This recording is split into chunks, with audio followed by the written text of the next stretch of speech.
hosted by Joe. Welcome to the Decahedron RPG podcast. Enjoy the show.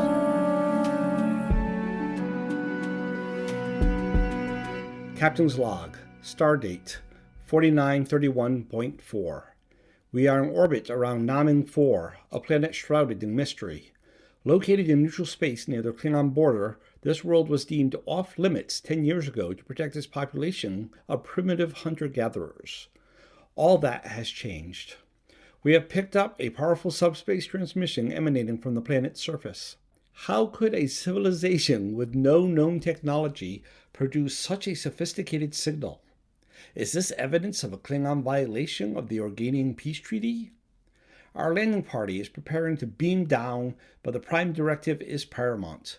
We must find the source of this enigmatic signal. We must not contaminate this developing culture. And above all, we must preserve the precarious peace with the Klingon Empire. Hi friends, this is Joe. As you could tell from that teaser up front, today I thought I would present a Star Trek adventure for y'all. So what happens is this, right? I sit down and I think I'm really behind in feedbacks. I'm going to do an all feedback episode. But then I think, but this is a gaming podcast. I need to give them some gaming content. So let me come up with something really short that I can develop.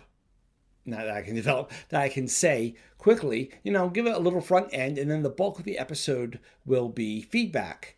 And then I develop that idea more and more, and I'm like, okay, that needs to be its own episode, and next week will be the feedback. So that's what I'm going with. Next week will be the feedback, because as you know, I've said it before, I work 2 jobs, right?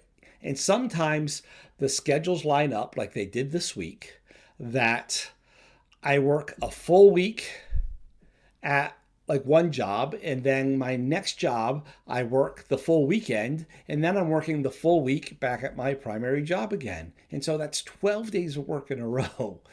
And in addition to working the full days over the weekend, it's a 2-hour drive there. It's in Niagara Falls, and a 2-hour drive back. So yeah, I took my stuff with me, and I was going to record there. It didn't work out though. So I'm calling this adventure The Silent Scream, or maybe The Silent Siren, something like that.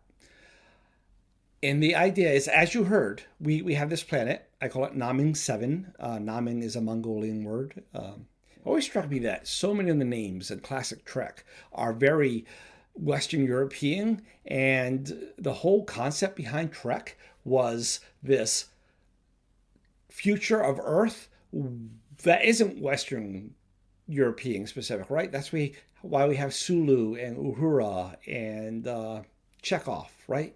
To represent cultures that are not American or European. And all the planets always have European names. So I wanted to name this one something different. Anyway, I'm also presenting this adventure a little differently than your traditional adventure. Well, first of all, it's an adventure seed, right? I'm not going to spend hours on here laying out all the scenes and everything.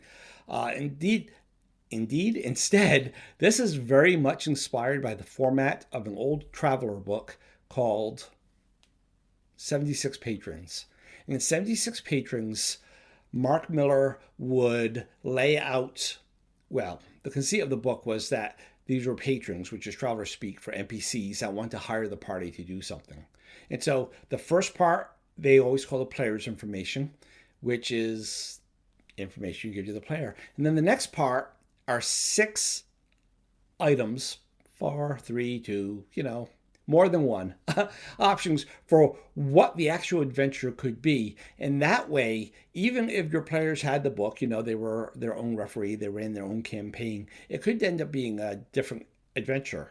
Well, it most certainly would, because again, there are only seeds, and every GM, every referee is going to grow that plant, if you will, grow that adventure differently, to reflect their own style and stuff. But the whole thing, what it really is, could also be different.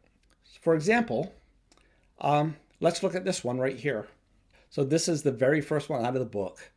The first one says that the NPC is a noble playboy Again, these would be things that you would roll up on the a table that was in book 3. But anyway, yeah, required skills none, and required equipment none. Some adventures might require like a computer skill if the whole adventure revolves around hacking into something, or it might revolve, or it might need a ship, stuff like that.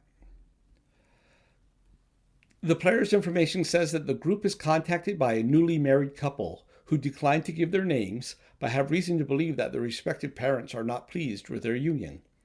They will pay 3,000 credits to each member of a group, which will escort them safely to a planet beyond their parents' sphere of influence. All right, that's it for the player's information. That's all it gives. Who refuse to give their names. Clearly, it's Romeo and Juliet, right? Anyway, and then for referee's information, it gives 6 possibilities, and possibility number 1 is that the couple has overestimated their parents' reaction. No attempt is being made to have either one kidnapped or murdered. Naturally, in the course of a normal interstellar voyage, a group of this size, obviously traveling in fear of something, is bound to attract both official and unofficial attention. Second option is that agents of one family will attempt to kidnap the woman. The size of the kidnappers' group should be adjusted by the referee according to the armament and abilities of the adventurer's band. Number 3 is the same as number 2, but the man is the kidnapped target. Call it kidnapping, call it rescue, it depends on your point of view. Number 4, agents of one family will attempt to have the woman killed. The referee should determine the size of the attacking band as in number 2. And number 5 is the same as number 4, but they're going to try to kill off the man. And number 6, both families will attempt to kill one of the couple and kidnap the other. 2 independent groups should be created by the referee. That's the most fun. Anyway, so that's it. As you heard or saw, if you're watching this on YouTube, that's all they give for the adventure. But it's enough. It's an adventure seed, right? In GURPS, Steve Jackson had these in all the world books. They call them adventure seeds. I love them. I think they're great. It's just enough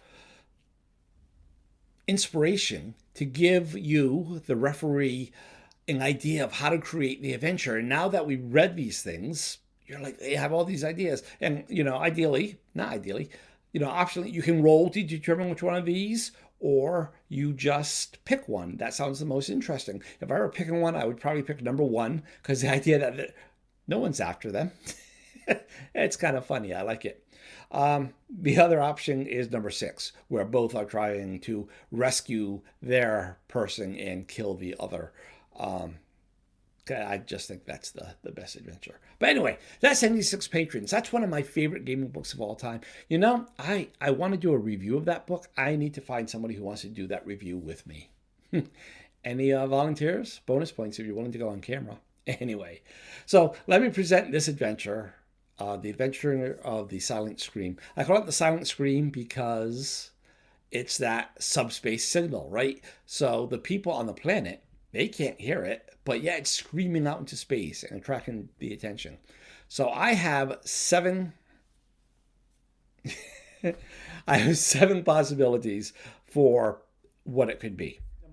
Possibility number 1 is that it's a Klingon signal. The Klingons have landed on this planet and are... I don't think it was in the log, was it? Oh, dang it. So one of the things I left out, it was in an earlier draft of the log.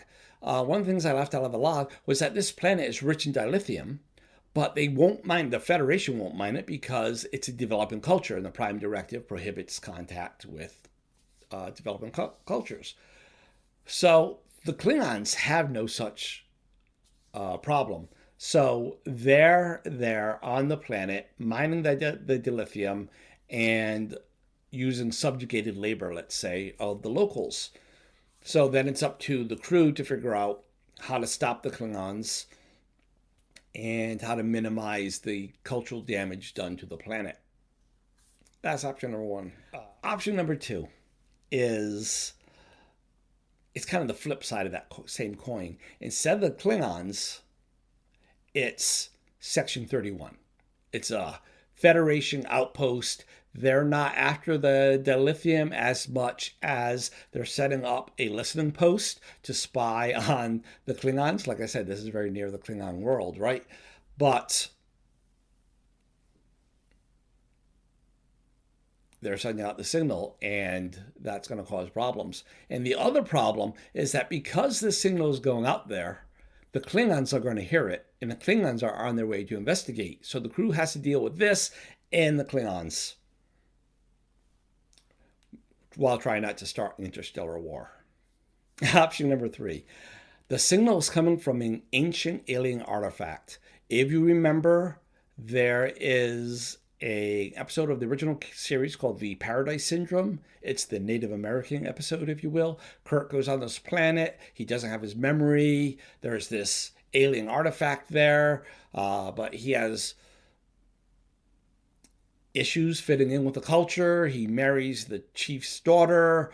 They make him the medicine man. And McCoy and Spock show up at the end and figure out that the alien device was left by a race called the Preservers that picked up ancient cultures that were in danger of disappearing and planted them on different planets throughout the galaxy, which goes a long way to explaining a lot of things that the Enterprise comes across. So maybe it's an artifact left by them, and for some reason it's sending out a subspace signal, and the players have to figure out why and shut it off because, again, the Klingons are hearing it. Klingons are on their way. Option number 3 is almost the flip side of that coin. Instead of an alien artifact, it's almost like option number 1 from the actual Traveler book. It's nothing. It's actually a natural phenomena. There's this dilithium deposit that's grown near another crystal deposit with a piezoelectric effect, and with the two of them in close proximity, it's starting to send out subspace signals. I thought that was kind of cute. That's probably the simplest for the players to deal with once they figured out what it is and all that. They just have to destroy the natural formation while avoiding contact with the locals if they make contact, coming up with the cover story and all that fun stuff. And 3, of course, the Klingons heard it, so they're on their way. So the Klingons, I imagine, would show up and say, "You are doing experiments on this planet, blah, blah, blah, blah." And yeah, a nice little thing for them to deal with. Option number, I think we're up to 4. Option number 4 is that it's actually a crashed Klingon ship. And it's the distress speaking, and the signal it's sending out is just garbled because it's damaged. This one you might think is fairly simple, except the players are going to go down there, and the Klingons are going to be distrustful of them, and they're not going to let them just rescue them. And then when the Klingons show up, they're going to accuse the player ship of having shot down the Klingon ship, and fun ensues. All right. Flip side of that coin, it's not a Klingon ship, it's a Federation ship. But the Federation crew has been there a while, and they have made contact with the locals. And in traditional Klingon fashion, and in traditional Star Trek fashion, what do NPC characters do when they crash land on a planet? They present themselves as gods to the local populace. So the locals are worshiping these crash survivors as gods. The crash survivors know they're in deep doo-doo for doing this, so they don't want to go back with the Federation. And so it's up to the players to figure out how to bring back the Federation folks, and clean up all their Federation technology, while minimize all that tremendous damage that's already been done to the developing culture. All right. Oh, wait. Actually, before I go to the next one, bonus points for that last one. Instead of making them just Federation people gone wrong, make the crash ship a Terran Empire ship.